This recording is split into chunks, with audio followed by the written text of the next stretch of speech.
One of the most important aspects to expect of a sequel is how well the developers improved on the successes of the previous game. Luckily, the gameplay in Sonic the Hedgehog's first entry was so clean and enjoyable that Sega didn't have to focus too much of their resources reworking these aspects of the game's experience, and could instead focus on improving level layouts, visual designs, and other advancements to the way a player was able to enjoy and succeed at their game. Sonic the Hedgehog 2 features some of the franchise's most memorable stages, musical pieces, and a host of new features that have remained consistent aspects of the Sonic experience. Sonic 2 also broke several video game sales records upon release. In tradition with Sega's powerful presence in the United Kingdom, Sonic 2 became the fastest-selling video game in UK history by selling 750,000 units in a single day, on top of the record-setting 1.5 million European pre-orders. In fact, all 3.2 million cartridges shipped at release were sold out within 2 weeks, with the game earning more gross revenue than any other film or home entertainment product in 1992. It even remained near the top of the gaming charts throughout November of 1993, when it was recognized as the best-selling 16-bit game ever until then, even beating out Nintendo's Super Mario World and The Legend of Zelda: A Link to the Past. When you really take a look at the components one by one, it's clear how much of a great step forward this was for Sega's mascot. So, as we ponder what could have possibly been improved over the first game's experience, let's try to understand, what's so great about Sonic the Hedgehog 2?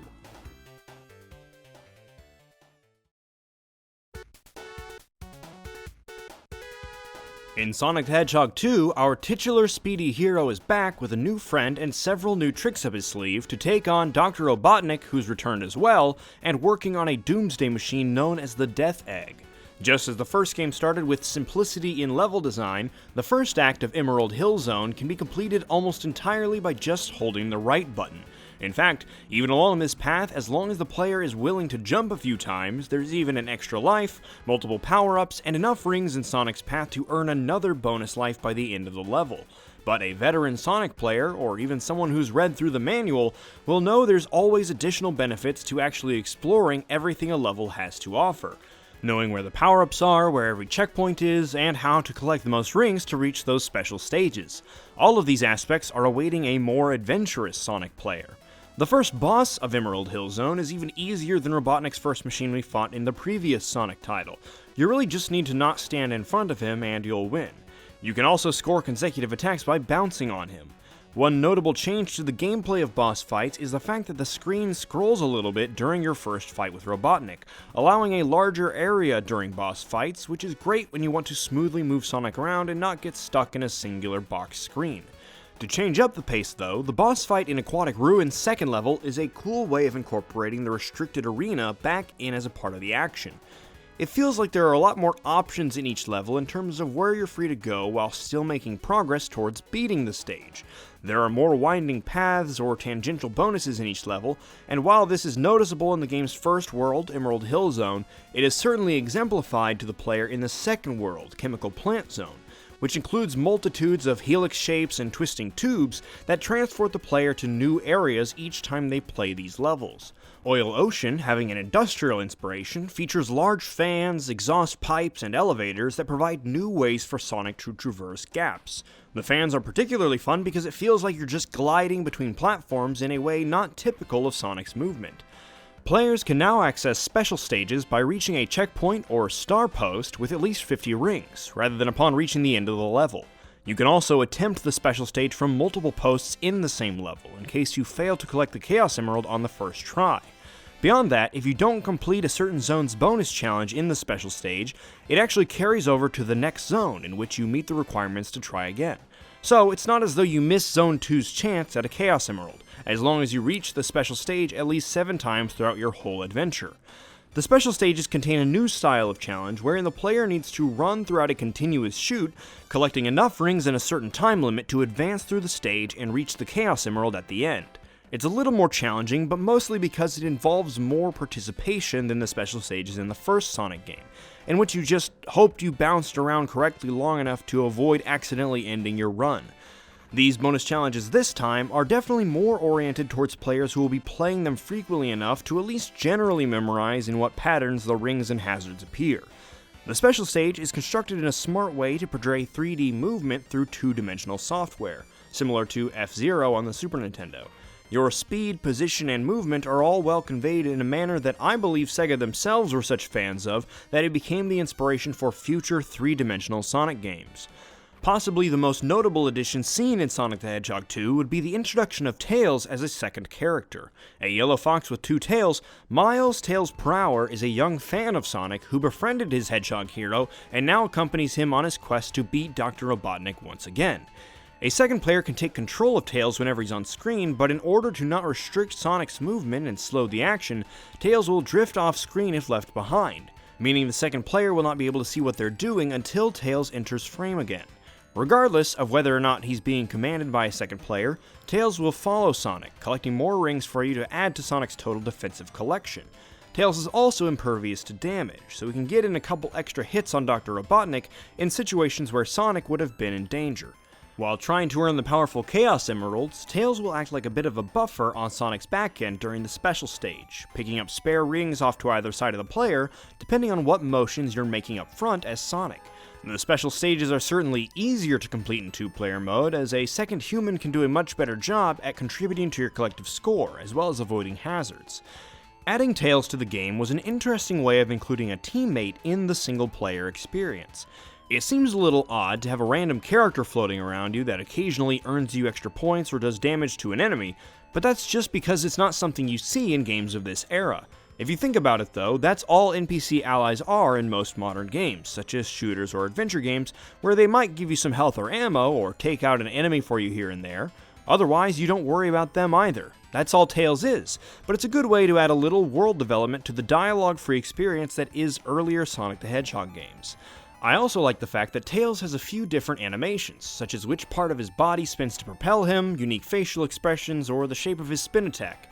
They didn't just paint Sonic's sprite yellow and call it a day, but instead created a cute and enjoyable sidekick character with enough presence and backstory to actually contribute something during his brief appearances on screen. I didn't really talk about the visuals much in the analysis of the first Sonic game, and that's because in my opinion the aesthetic experience was extremely lopsided.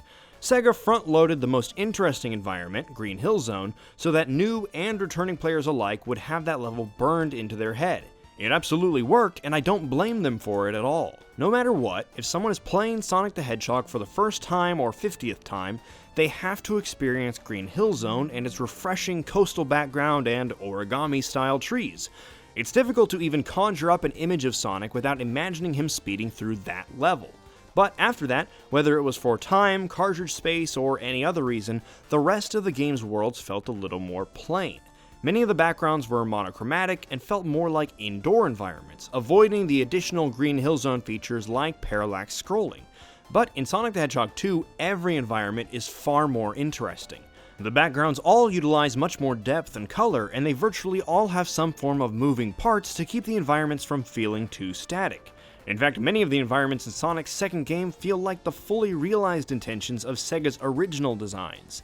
Even though depth wasn't difficult to understand in the first game's environments, Sonic 2 added even more of a sense of fullness to the world with expanded parallax scrolling in the background, overlapping environmental decor in the foreground, and structures that felt more three-dimensional, in order to make Sonic and his world grow beyond a single plane of existence. For example, the foliage in the foreground of Aquatic Ruin is really cool, and it makes it feel like a less generic design of Marble Zone from the first game. Casino Night Zone feels like it achieves the atmosphere that Springyard Zone was trying to create, being bright, a little funky, and hectic enough to feel like the fast-paced gameplay of a pinball table, while still giving the player enough understanding of their surroundings to avoid danger. If you do actually want to participate in this large-scale digital pinball, it's not necessarily a waste of your time either, as you earn extra possibilities for coins and score bonuses that could contribute to extra lives and continues. The background of Chemical Plant Zone feels like something we'd see in the background of the Teenage Mutant Ninja Turtles arcade game, and it shares that same energetic 90s style that both of these franchises worked so hard to encapsulate. Sonic himself definitely has a cleaned up presence as well. I had to go back and check if some of the visuals were this clean in the first Sonic game, because as visually impressive as that game was for the time, something about this one feels so much smoother, like this is the way it was really meant to look. The most notable reason for this is the fact that Sonic has more frames in a few of his animations. Even the little things like a single extra frame when he curls up, or the fact that his ears and spines flicker as he runs, really enhance the animations that you're constantly looking at as you play.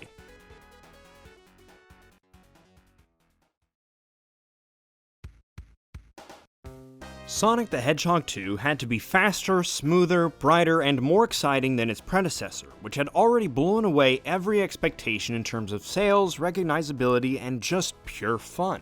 Sonic was now able to be his fastest self though, with a new spin dash ability ramping him up to an uncapped velocity beyond the speed of the first game. This new feature also allows Sonic to navigate slopes and ramps that don't allow you enough space to gain running speed before reaching. This big change also affected the level layouts, allowing developers to make more compact and interesting levels, despite the reduction of 3 acts per stage to 2. Composer Masato Nakamura also created much more inventive musical pieces to fill the Genesis's limited hardware and evolve off of the first game's concepts. Nakamura actually referenced the second Indiana Jones movie as an inspiration in design, saying he wanted the same comparable feel, a return of the same concept but more fun and exciting. This added attention to musicality and detail formed the foundation of many players' favorite stages, such as Chemical Plant Zone and Casino Night Zone, as players to this day cite the aesthetic design among their favorite Sonic levels of all time. Sonic 2 was seen as a huge, exciting success among critics, receiving plenty of perfect scores and being cited as one of the greatest platformers at the time, and even possibly still to this day.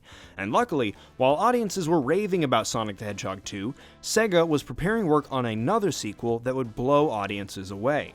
While the first Sonic game is fun and a testament to the ingenuity of platformer games, this second title felt more like it was meant to, with the speed, visuals, characters, and secrets necessary to give players a great experience, no matter their skill level or familiarity with Sonic at all. That is what's so great about Sonic the Hedgehog 2.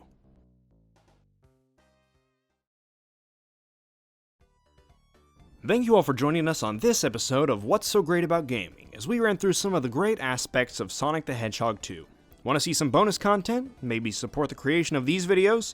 If so, check out the What's So Great Discord, Twitch, or Patreon. Links for all of those are in the description.